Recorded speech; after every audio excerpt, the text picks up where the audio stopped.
apakah Mas Anies melihat ada cara yang harus diubah dalam penanganan banjir ini? Jadi hampir di semua tempat, ini sudah diinstruksikan juga kepada seluruh jajaran, berbicara dengan ketua ketua RW, LMK, tentang sebab dan solusi menurut warga sekitar. Sebelumnya tidak ada ini? Sebelumnya kan kita nggak melakukan begitu, sebelumnya selalu dari pemerintah. Saya katakan pada sekarang kita bicaranya dengan warga. Warga itu tahu air datang dari mana, tahu air mengalir kemana, tahu hambatannya di mana. Sehingga program dari pemerintah itu harus sesuai dengan situasi tiap tempat. Kita jangan hanya memikirkan sungai. Sungai itu tepat kalau kaitannya dengan air kiriman. Kalau air kiriman itu kita ada early warning system. Karena kita tahu di Katulampa sudah ketinggian berapa. Dari situ kita tahu berapa jam sampai Jakarta, volumenya seperti apa. Tapi ketika sampai pada hujan lokal, belum ada teknologi yang bisa memberitahu kepada kita. Kalau kemudian ada sistem yang ingin diubah seperti tadi Mas, itu kira-kira nanti monitoring dan evaluasinya seperti apa? Kan itu tidak mungkin, sekarang tidak mungkin dikerjakan minggu ini, nggak mungkin. Sama seperti ketika Mbak Ira tanya, kejadian bulan Januari awal, apa yang kita lakukan? Lihat aja kejadian sesudah itu. Respon kita jauh lebih cepat. Semua pompa, alat-alat, semuanya dalam kondisi lebih siap. Karena kita kemudian tahu bahwa ini bulan-bulan di mana volume airnya ekstrim. Karena itu sekarang kalau perhatikan aja lebih siap, lebih cepat. Kemarin nih jumlah RW yang tergenang dalam 24 jam itu bisa drop dengan sangat signifikan. Kenapa? Karena kita punya kesiapan untuk mengeringkan dengan skala besar. Ini kan sampai Maret masih akan deras curah hujannya. Jadi sebenarnya yang mau dilakukan oleh Pemprov DKI itu apa sih Mas sampai Maret ini? Memastikan semua sistem drainase kita berjalan tanpa hambatan. Oke, karena itu yang bisa dikerjakan saat ini. Membangun yang baru nggak mungkin. Ya, kemudian yang kedua, semua alat-alat yang terkait dengan pengairan, pengelolaan air itu berfungsi tanpa masalah. Nah, sebagian dari sungai-sungai kita itu lebih tinggi daripada perkampungan. Jadi harus diangkat dengan pompa. Saya beri contoh paling gampang nih, di banjir Kanal Barat itu saluran besar sekali, rumah-rumahnya ada di bawah. Jadi saluran warga yang di bawah itu harus diangkat ke atas. Yang kedua alat-alat. Yang ketiga adalah seluruh personalia. Baik itu dari sumber daya air, ataupun dari pemadam kebakaran, atau dari semua yang sifatnya terkait dengan hujan, dinas sosial, semua dalam status siaga. Nah, kalau Mas Anies ngomong kayak gini kan jelas ya. Sebagian orang mengatakan juga jangan-jangan langkah yang dianggap kurang terang seperti ini begitu ya, dan dianggap lagi-lagi kurang antisipatif karena adanya alokasi dana untuk penanganan banjir yang turun terus dari tahun ke tahun Mas. Dibandingkan misalnya revitalisasi untuk trotoar yang naiknya pesat dibanding tahun lalu. Tanggapan Mas Anies? Kalau pakai itu pakai angka aja ya, biar nggak imajinasi. Angka kita itu dari 3,8 triliun kita itu di 2017 ya Mas? 2019 3,8 triliun dan 2020 ini menjadi 4,1 triliun.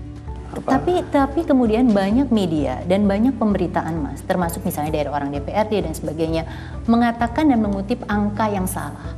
Kenapa dari pihak Mas Anies tidak berupaya untuk meluruskan? Ini strategi atau gimana Mas? Ya, kita sudah terlalu sering Mbak Ira bahwa ini adalah kertas berwarna putih. Warna putih. Tapi kalau ada 100 orang rame-rame bilang ini warnanya hitam, jadilah opini ini hitam. Oke, ini warnanya putih, tapi suara kami satu. Tapi kalau ada 100 orang rame-rame bilang ini kertas hitam, terbentuklah opini hitam. Jadi begini, saya ingin bedakan antara yang kita kerjakan dan yang dipercakapkan. Dua hal yang berbeda. Gimana? Caranya gimana? Yang dirasakan masyarakat itu adalah yang kita kerjakan, bukan dipercakapkan. Saya beri contoh. Bukankah kemarin yang soal banjir ini orang rata-rata mengatakan lelah dan marah, Mas? Iya, ya memang. Artinya itu kurang bekerja. Kita kerjakan semuanya. Lihat kalau Anda datang ke masyarakat yang mengalami banjir, Anda cek di situ, tanya pada mereka, bagaimana penanganan kita sekarang. Nanti akan ketemu kenyataan. Tapi kalau Anda lihat sosmed, Anda akan ketemu percakapan. Sekarang untuk penanganan banjir ya Mas Anies, kan sebenarnya tidak bisa semata-mata ini tentunya hanya pemerintah DKI Jakarta, itu juga terkait dengan pemerintah provinsi yang lain dan juga pemerintah pusat. Mas Anies ini sempat saling adu argumentasi dengan Pak Basuki gitu, Menteri PUPR. Tapi sekarang kelihatannya sudah mesra lagi. Ini titik temunya di mana nih Mas? Naturalisasi atau normalisasi? Ya itulah kalau berusaha dibenturkan. Dan pada waktu itu saya sama sekali tidak bicara normalisasi atau naturalisasi. Kita berbicara tentang bagaimana kita mengendalikan air supaya tidak mengalami banjir. Oke. Kalau air turun dari hujan, kita tidak bisa atur. Karena airnya hujan lokal. Tapi air yang datangnya dari hulu bisa dikendalikan.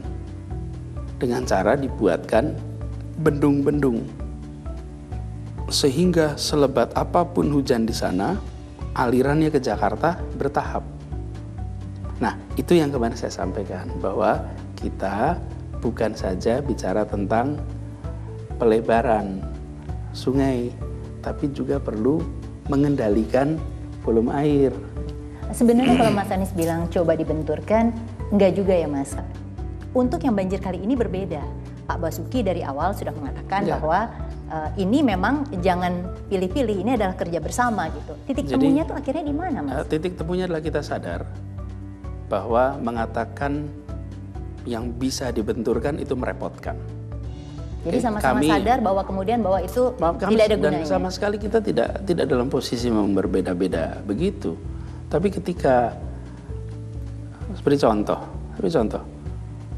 bertanya tentang program perintah pusat. Jadi saya sampaikan sebaiknya jangan saya menjawab. Yang menjawab adalah Pak Menteri, karena ini program perintah pusat. Beritanya jadi Anies lepas tangan urusan pemerintah pusat. Tidak, ini saya kata, kalau pertanyaan pemerintah pusat ya Pak Menteri dong yang jawab. Jadi kita semua sadar lebih baik hati-hati. Karena memang berita yang menimbulkan percikan itu clickbait. Dan kalau kita sekarang mengikuti ritme itu, repot. Iya, itu satu hal Mas. Tapi ada juga pejabat, ini baru-baru ini Pak Sekda mengatakan, ya berikanlah kesempatan kepada Mas Anies, ini kan baru 2 tahun bekerja. Di satu sisi saya setuju Mas Anies, karena biar gimana pun juga itu harus diberi ruang gitu. Tetapi ada beberapa kebijakan yang memang tidak cukup dijelaskan kepada publik dan menimbulkan kerancuan di publik. Padahal Mas Anies luar biasa kalau berkata-kata. Mas Anies merasa ada yang salah dengan jajaran di bawah dengan pilihan-pilihan kata misalnya? Enggak, ini tidak ada. Ini kita kerjakan aja. Toh nanti juga publik akan menilai di kenyataannya. Mbak Ira, saya tidak pernah berikan wawancara apapun soal banjir. Karena saya mau kerjakan di lapangan. Saya nggak mau jawab di media televisi. Kenapa? Karena yang dibutuhkan adalah perubahan di lapangannya. Bukan apa yang mau dikerjakannya. Itu sebabnya kenapa saya tidak banyak mau berbicara soal mau kerja apa. Kita mau kerjakan dulu nih. Apalagi pendekatan yang mau kita lakukan itu pendekatan yang melibatkan masyarakat. Yang tiap tempat tuh beda-beda. Jadi ketika tanya, Pak solusinya banjir, sekarang sebabnya beda-beda di tiap tempat. Terlepas dari beberapa kebijakan yang mungkin kurang paham kadang-kadang sama Mas Anies atau merasa kurang tepat. Tapi saya membaca komentar-komentar di media sosial di Mas Anies itu kadang-kadang merasa ini kurang pantas. Mungkin agak terlalu kasar gitu. Mas Anies tuh sering nggak sih baca komentar-komentar tentang diri Mas Anies di media sosial? Iya baca, itu kan saya punya sosmed. Nggak sakit hati Mas? Sudah lewat. Gimana cara belajarnya supaya nggak sakit hati tuh Mas? Anies Baswedan yang dulu nggak kayak begitu loh Mas, lebih sensitif. Enggak juga. Kalau menjadi pejabat publik harus siap jadi kotak pos keluhan sampai caci maki. Harus siap. Yang kedua, ini saya katakan sendiri. Kalau berada di wilayah publik harus siap. Dipuji jangan terbang. Dicaci jangan tumbang. Itu kata-kata saya sendiri semua. Nah kalau keluarga sendiri gimana Mas? Mbak Farhati, kemudian anak-anak. Kalau saya punya bapak, kemudian saya baca komentar media sosial itu, sakit loh saya Mas. Ya. Keluarga gimana? Jadi kalau istri, anak udah biasa, yang saya kadang-kadang kasihan itu ibu. Nah, ibu saya masih aktif berkomunikasi, beliau masih mengajar. Dan masih membaca media sosial. Beliau aktif bukan di media sosial tapi di grup-grup, karena beliau aktif dalam beberapa komunitas, sering menemukan seperti itu. Dan bersyukur bahwa beliau adalah wanita perempuan tangguh. Jadi kalau begitu ya cuman nambah doa buat saya, alhamdulillah gitu. Setiap kali cerita nambah doa, alhamdulillah. Nah kalau seperti itu Mas, di keluarga itu pernah nggak sih bilang, sudahlah Abah, sudahlah Mas Anies, kayaknya cukup di politik, cukup jadi gubernur, nggak usah jadi presiden, tambah pusing nanti. Pernah nggak Mas begitu? Kita itu nggak mendiskusikan presiden di rumah. Yang diskusikan presiden tuh di sini. Kita ini di rumah itu diskusikannya tantangannya Jakarta, tantangannya. Kita nggak diskusikan itu semua. Ya, Mas Anies terima kasih untuk kesempatannya bersama kami.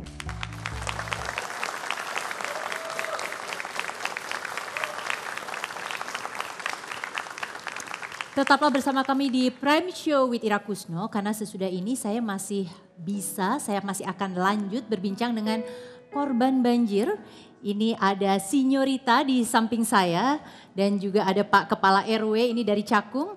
Dan Sinyo akan menceritakan kenapa walaupun sudah berkali-kali kena banjir, baru kali inilah ingin pindah dari rumahnya. Tetaplah bersama kami sesudah jeda iklan berikut ini.